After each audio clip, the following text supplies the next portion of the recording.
Hello guys, मेरा नाम है उस्मान और खुशामदीद कहता हूँ आपको आपके अपने चैनल बेस्ट प्रोफेशनल स्टडी में। आज की इस वीडियो में हम नाइन्थ क्लास का 6 चैप्टर स्टार्ट करने वाले हैं। 6 चैप्टर की आज हमारी पहली एक्सरसाइज 6.1 आज हम स्टार्ट करेंगे। एक्सरसाइज 6.1 और chapter 6 is the most important chapters in ninth class. आपकी नाइन्थ क्लास का ये मोस्ट इंपॉर्टेंट चैप्टर है, सो ध्यान से समझने की कोशिश कीजिएगा एचसीएफ और एलसीएम का। यही आपका कॉन्सेप्ट आगे क्वेश्चन में यूज़ होगा। अगर आपने क्वेश्चन नंबर 1 को ही बेस बना के कॉन्सेप्ट को क्लियर कर लिया तो आप आई होप सो इसके तमाम तर क्वेश्चन इजीली सॉल्व कर पाएंगे। लेकिन वो तब ही जब आप क्वेश्चन नंबर 1 को ध्यान से समझेंगे और इसको ट्राई करने की कोशिश करेंगे ज़्यादा बार। थोड़ा सा क्रिटिकल चैप्टर है आपका, डिफिकल्ट चैप्टर है नाइन्थ क्लास में, लेकिन ईजी हो जाएगा अगर आप इसको मेरी वीडियोज़ के साथ साथ रिवाइज करके और साथ साथ ट्राई करके चलते रहेंगे। यानी कि जो लेक्चर मैं दूंगा आप उसको ट्राई करेंगे, उसको रिवीजन करेंगे उसकी, तो आपके लिए ये इजी हो जाएगा। तो चलिए स्टार्ट करते हैं अपने क्वेश्चन नंबर 1 के पार्ट फर्स्ट को, जिसमें आपको 39 x की पावर 7 y की पावर 3 z और 91 x की पावर 5 y की पावर 3 और z दिया गया है। ये आपको दो दिए गए हैं वैल्यूज। आपको कहा गया है कि इसका एचसीएफ निकालना है। एचसीएफ निकालने के लिए सबसे पहले आप क्या करेंगे, फैक्टर बनाएंगे। जो भी आपको दी गई की चीज़ क्वेश्चन में, आपको जो भी कांस्टेंट वैल्यूज दी गई होंगी आप उनके फैक्टर बनाएंगे। फैक्टर बनाने के बाद आप क्या करेंगे, कॉमन फैक्टर निकालेंगे।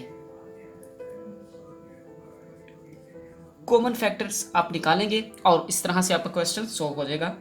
अब ट्राई करते हैं इसके पार्ट फर्स्ट को, जिसमें आपको दिया गया 39। अब हम 39 के अगर फैक्टर निकालें तो 39 के फैक्टर्स क्या बन सकते हैं हमारे पास।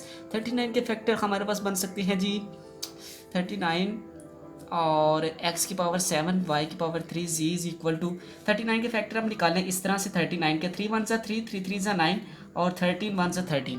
तो हमारे पास क्या फैक्टर हो गए, 3 मल्टीप्लाई बाय 13 अगर हम करें तो हमारा कितना बनता है 39। इसी तरह से अब जहाँ पे देखिए x की पावर 7 है, हमने कॉमन फैक्टर निकाले और यहाँ पे देखिए x की पावर 5 है। हम इसको x की पावर 5 और x की पावर 2 लिख सकते हैं। क्यों? क्योंकि हमें पता है कि दोनों बेस अगर वेरिएबल दोनों सेम हो तो उनकी जो आपस में बेस होती है, जो पावर होती है, वो आपस में ऐड हो सकती है। तो ये दोनों ऐड होकर क्या बन जाएंगे, वापस आपके 7 बन जाएंगे। अब यहाँ पे भी आपका y की पावर 3 है, वहाँ पे भी y की पावर 3 है। इसको कट आउट करने की जरूरत नहीं है, इसको स्कैन करने की जरूरत नहीं है, इसको आप सिंपली लिख लेंगे। अब यहाँ पे भी आपका z है, यहाँ पे भी आपका z अवेलेबल है, ये वैसे ही आ जाएगा। अब इसी तरह से आप 91 का फैक्टर निकालेंगे। 91 x की पावर 5 y की पावर 3 और c। अब इसका फैक्टर निकालेंगे। इसका फैक्टर किस तरह से आप निकालेंगे, इसका भी सिंपली उसी तरह से जिस तरह से मैंने इसकी फैक्टराइजेशन किया, आप इस तरीके से इसकी फैक्टराइजेशन करेंगे। 30 मल्टीप्लाई बाय 7 आपका कितना हो जाएगा 91, x की पावर 5 y की पावर 3 और z वैसे आ जाएगा। अब आप देखिए इसमें से कॉमन क्या आ रहा है। सबसे देखिए तो ये कॉमन और ये कॉमन, 13 और 13 कॉमन आ रहे हैं। कट नहीं करने, मैं आपको वैसे समझा रहा हूँ, कॉमन ये आ रहे हैं। 13 और 13 कॉमन आ गया, x की पावर 5 x की पावर 5 कॉमन आ गई, x की पावर 5 भी आ गया। y की पावर 3 y की पावर 3 ये भी कॉमन आ गया, ये भी कॉमन आ गया। z की पावर और z1 ये भी कॉमन आ गया। तो ये आपका क्या हो गया, एचसीएफ हो गया। सिंपली क्वेश्चन था, कोई इतना डिफिकल्ट इसमें कॉन्सेप्ट नहीं है। सिंपली फैक्टर करने हैं, फैक्टराइजेशन करने के बाद आपने कॉमन फैक्टर को निकाल लेना है। तो अब चलते हैं अपने नेक्स्ट क्वेश्चन की तरफ, क्वेश्चन नंबर 2 में, जिसमें आपने एचसीएफ फाइंड आउट करना है। वो आप खुद ही ट्राई करने की कोशिश कीजिएगा। इसी बेस पे मैं आपको क्वेश्चन नंबर 2 की तरफ जल्दी से मूव करवाता हूँ और ट्राई करते हैं क्वेश्चन नंबर 2 को कि हम उसको किस तरह से ईजिली सोल्व कर सकते हैं। तो आपका HCF is the most important concept. So इसको इजी मत लीजिए, इन क्वेश्चन को खुद ट्राई करने की कोशिश कीजिएगा। देखने में आपको बहुत आसान लग रहे हैं, लेकिन इनके कॉन्सेप्ट आगे बहुत जाकर यूज़ होने वाले हैं। तो यहाँ पे भी आपको एचसीएफ निकालना है, लेकिन इस बार आपको उसने क्या कहा है, बाय फैक्टराइजेशन। इस बार आपने बाय फैक्टराइजेशन निकालने हैं। तो आपको कुछ इस तरह से उसने क्वेश्चन दिए हैं, x की पावर 2 प्लस 5x और प्लस 6 और इसी तरह से x square minus 4x minus 12। तो आपको क्या कहा गया है, बाय फैक्टराइजेशन निकालने हैं। तो क्या करें, इसकी फैक्टराइजेशन करें। अब आप इस क्वेश्चन को देखिए तो इस क्वेश्चन की नौयत को देख के आपको क्या लगता है कि इसकी फैक्टराइजेशन हो सकती है। जी हाँ, बिल्कुल इसकी फैक्टराइजेशन हो सकती है। फैक्टराइजेशन करना आपको मैं पहले सिखा चुका हूँ, आपने किस तरह से करनी है।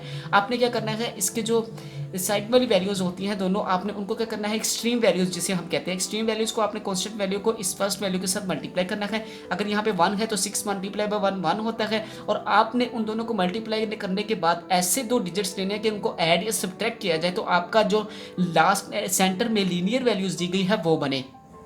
तो अब हम इसको फैक्टराइजेशन, अगर आपका कॉन्सेप्ट फैक्टराइजेशन का क्लियर नहीं है तो प्रीवियस वीडियोस को देखिए, वहाँ पे मैंने चैप्टर 4 में आपका सबसे पहले फैक्टराइजेशन का कॉन्सेप्ट ही क्लियर करवाया था। तो अब आप इसकी फैक्टराइजेशन करें, एक्स का स्क्वायर प्लस 3x और प्लस 2x। अब आप देखिए 3 को 2 से मल्टीप्लाई करें तो 6 बनता है, अगर 3 और 2 को ऐड करें तो 5x बनता है, तो हमारी बात बन जाती है। अब 6, अब क्या करें, आप कॉमन लीजिए, जो चीज़ कॉमन आती है x प्लस 3 और इसी तरह से प्लस 2 x प्लस 3। अब क्या है, x प्लस 3 कॉमन आ रहा है, x प्लस 3 को कॉमन ले लीजिए और x प्लस 2 आपको बच गया, ये लीजिए, ये हो गई है आपकी फर्स्ट की। इसी तरह आप क्या कीजिए, सेकंड की भी फैक्टराइजेशन करने की कोशिश कीजिए। सेकंड की फैक्टराइजेशन करने की कोशिश करें तो हम x स्क्वायर और इसी तरह से कि आपका -6x और ये प्लस 2x करें अगर हम इसे, तो ये हाँ बिल्कुल बात बन जाती है, -4x बन जाता है अपना, और इसी तरह से -12 भी आपका वैसे आ जाएगा एस सच। अब आप क्या कीजिए, कॉमन निकालिए, x कॉमन आ गया, x -6 बच गया, और इसी तरह से +2 कॉमन निकालिए, x -6 बच गया। अब आप क्या कीजिए, x -6 कॉमन आ गया, x + 2 आपका आ गया, ठीक हो गया। अब आप देखिए ये दोनों आपने फैक्टराइजेशन तो कर ली है, उसके क्वेश्चन के मुताबिक उसने कहा था भाई फैक्टराइजेशन करें, हमने फैक्टराइजेशन करनी है। अब आपने क्या करना है, एचसीएफ निकालना है। एचसीएफ निकालने के लिए आपको क्या क्या कहा था, दोनों वेरिएबल्स में जो कॉमन टर्म होगी आपकी वही एचसीएफ होगी। अब देखा जाए तो इसमें कॉमन क्या है, इसमें कॉमन सिर्फ यही दो हैं, x + 2 x + 2, तो आपका एचसीएफ क्या आ जाएगा, HCF is equal to x + 2। तो ये आपका हो गया है क्वेश्चन नंबर 2। देखिए कितना इजी क्वेश्चन था, लेकिन देखने में ज़रा थोड़ा सा क्रिटिकल लग रहा था, लेकिन अगर आप इसको ट्राई करेंगे बार बार तो आप इसको इजीली कर सकेंगे। मैं आपका इसलिए इसका क्वेश्चन नंबर 3 भी आपके लिए करता हूँ, ज़्यादा क्वेश्चन करने की कोशिश करूँगा ताकि आपका कॉन्सेप्ट क्लियर हो जाए, बात हमारी बन जाए, आपको बाद में कोई डिफ़िकल्टी पेश ना आ सके। तो चलिए मैं इसका आपके लिए क्वेश्चन नंबर 3 भी कर देता हूँ। वो क्वेश्चन नंबर 3 की तरफ अगर हम बढ़ते हैं, अगर मैं क्वेश्चन नंबर 3 आपको करवा दूं तो आई होप सो आपके तमाम तरह कॉन्सेप्ट क्लियर हो जाएंगे और आपको नेक्स्ट कोई भी फर्दर इसका क्वेश्चन करवाने की ज़रूरत नहीं पड़ेगी इस पार्ट का। लेकिन अब ट्राई करेंगे कि एक और भी कर लें अगर टाइम बचा तो। x² + 2x - 3 और इसी तरह से x² + 3x - 4। मैं आपको जो क्वेश्चन करवाता हूँ वो तो वेल एंड गुड है, आप उसकी ट्राई कर लेते हैं, यहाँ पे समझ लेते हैं, लेकिन जो क्वेश्चन आपको नहीं करवाता आप उसकी ट्राई कीजिए, किया करें। अगर ना हो तो आप कमेंट बॉक्स में लाजमी बताया करें, और हमें आपके फीडबैक की बहुत ज़्यादा ज़रूरत है इस टाइम, जिस टाइम हमारा चैनल जिस स्टेज पर खड़ा है, आपके फीडबैक की बहुत ज़्यादा ज़रूरत है। तो काइंडली हमारे चैनल को सब्सक्राइब लाजमी करें। आप सब्सक्राइब करेंगे आपको आने वाली तमाम तर वीडियोस, इसमें और भी बहुत ज़्यादा गुड न्यूज़, गुड चीज़ें, अच्छी चीज़ें और इस तरह की आपको अपडेट्स मिलती रहेंगी इस चैनल पे, ना सिर्फ स्टडी के अलावा बल्कि और भी आपको इंटरेस्टिंग देखने को बहुत सारी चीज़ें मिलेंगी। तो आप चैनल को लाजमी सब्सक्राइब करें।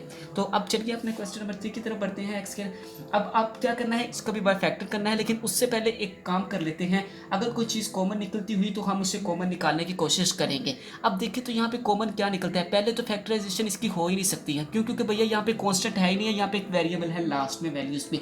तो अब क्या करेंगे, इसमें से कॉमन x निकालेंगे कि x निकल रहा है, x² - 2x + 1, ठीक हो गया। अब आप देखेंगे x, और अब हमारा अगर आप फैक्टर करेंगे, फैक्टर से भी वेल एंड गुड, लेकिन अभी आप यहाँ पे देखें तो हमारा एक फार्मूला बन रहा है x - 1 का स्क्वायर, a का स्क्वायर + b का स्क्वायर - 2ab, ये हमारा फार्मूला बन रहा है। तो हम क्यों ना कि इस फार्मूले को क्लोज कर लें, बजाय इसके ये ओपन है, हम इसे क्लोज करने बजाय इसके फैक्टराइजेशन भी करेंगे तो आप तब भी इसका आंसर यही आएगा, x - 1 x - 1, उन दोनों को अगर मिलाएंगे तो x - 1 का स्क्वायर ही बनेगा। लेकिन अगर हम इसको डायरेक्ट कर दें तब भी हमारा वेल एंड गुड हो जाएगा। तो अब क्या है, ये x - 1 का स्क्वायर x - 1 और x - 1, हमने इसको क्या कर दिया है, 1 1 दोनों पावर के ऐड करेंगे फिर 2 बनेगा, हमने इनको क्या कर दिया है, दो आपस में कर दिया है। अब आप क्या कीजिए, ये इसकी हो चुकी है। अब सेकंड को लेते हैं। सेकंड में क्या है आपका x² + 2x - 3। अब देखा जाए तो इसकी फैक्टराइजेशन हम कर सकते हैं, इसके फैक्टर बन सकते हैं, क्योंकि इसमें लास्ट में जो है आपकी कांस्टेंट वैल्यू है, x² + 3x - 3x - x और -3। अब आप क्या कीजिए, इसमें से कॉमन लीजिए x को जो ही हम कॉमन लेंगे, x + 3 आपका अंदर बच गया, और यहाँ पे -1 कॉमन लीजिए, x + 3। मैं आपको इतना बता दूं, अगर आपके फैक्टराइजेशन का कॉन्सेप्ट क्लियर है तभी आप इन क्वेश्चन को कर सकते हैं। फैक्टराइजेशन का कॉन्सेप्ट आपका चैप्टर 4 में क्लियर होंगे। चैप्टर 4 आप एक बार देख लीजिए, उसकी फर्स्ट वीडियोस, आपको उसमें फैक्टराइजेशन का कॉन्सेप्ट इजीली क्लियर हो जाएंगे। तो अब आप क्या कीजिए, इसमें से कॉमन निकालिए, x + 3 और इसी तरह से x - 1, ठीक हो गया, वेल एंड गुड हो गया, दूसरा भी हो गया हमारा। और इसी तरह से अब हम तीसरा इसका पार्ट करते हैं। तीसरा अब देखें आप, x² + 3x - 4। अब इसकी भी फैक्टराइजेशन करने की कोशिश कीजिए, x² - 4x - x और -4, ठीक है, वेल एंड गुड हो गया जी, हमारा 3x बन जाएगा, ओके हो गया जी। ये +4x अगर हो तो 4x -x -4। अब आप क्या कीजिए, x कॉमन ले लीजिए, x +4 आपका अंदर ऐसा आ जाएगा, -1 x +4 आपका वैसे ही आ जाएगा। अब आप क्या कीजिए, x +4 और x -1 लीजिए, आपके तीनों के फैक्टर बन चुके हैं। अब हमने क्या करना है, HCF निकालना है, सॉरी HCF निकालना है। HCF किस तरह से आपको बताया था कि तीनों में से जो कॉमन होगा वो भी वही आपका क्या होगा, HCF होगा। x-1 यहाँ पे है, x-1 यहाँ पे भी है, x-1 यहाँ पे भी है। एक तो अपना आ गया है HCF x-1, ये ऊपर एरो के साथ मैंने आपको शो करवा दिया है। एक तो अपना आ गया है x-1, चले यहाँ पे नहीं करवाता आपको, यहाँ पे अलहदा करके दिखा देता हूँ, HCF इक्वल टू, ये अपना पूरा का पूरा क्वेश्चन है। अब यहाँ पे अपने HCF निकालना है। एक तो अपना x-1 यहाँ पे भी है, x-1 यहाँ पे भी है, x-1 यहाँ पे भी है, x-1 तो अपना अंदर आ गया HCF में। अब आप देखिए यहाँ पे x-1 के अलावा कोई और चेंजिंग है यहाँ पे, पहली फैक्टराइजेशन में ही आपको पता लग गया कि x-1 तो कॉमन निकालिए, उसके अलावा कुछ भी नहीं आ रहा है अपना कॉमन, तो अपना HCF इस क्वेश्चन में क्या होगा, x-1 होगा। ये था आपका question number 2। I hope so आपको क्वेश्चन नंबर 1 और क्वेश्चन नंबर 2 समझ में आया होगा। अगर समझ में आया है तो इसके बाकी क्वेश्चन आपने खुद ट्राई करनी है। 10 मिनट की वीडियोस अपनी कंप्लीट हो चुकी है। लेक्चर ज़्यादा मैं लंबा नहीं करता इसलिए कि आप बोर ना हो जाए और आपको कम टाइम में ज़्यादा समझाया जा सके। बाकी क्वेश्चन इसके आपने खुद ट्राई करने हैं, वो भी इसी पैटर्न पर होंगे। तो आई होप सो आपको आज का लेक्चर समझ में आएगा। लेक्चर समझ में आया तो प्लीज़ वीडियो को शेयर कीजिए, लाइक कीजिए और दोस्तों को बताइए कि आपको यहाँ पर किस तरह की स्टडी अवेलेबल हो रही है, किस तरह की प्रोवाइड की जा रही है। नेक्स्ट वीडियो में मुलाकात होगी, तब तक के लिए इजाज़त दीजिए। दुआओं में याद रखिएगा। अल्लाह हाफिज़।